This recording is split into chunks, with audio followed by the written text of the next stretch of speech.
Ang ganda naman ito, ang laki ng screen, 12.1 inches ang size. Ang sarap gamitin pang research.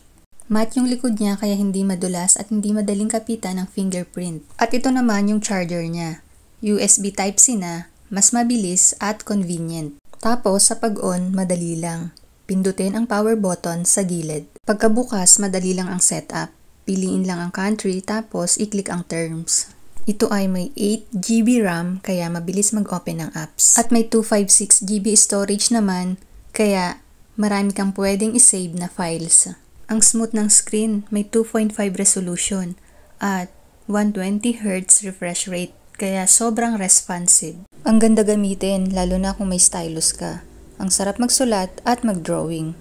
Para sa akin, okay na okay gamitin ang Redmi Pad Pro.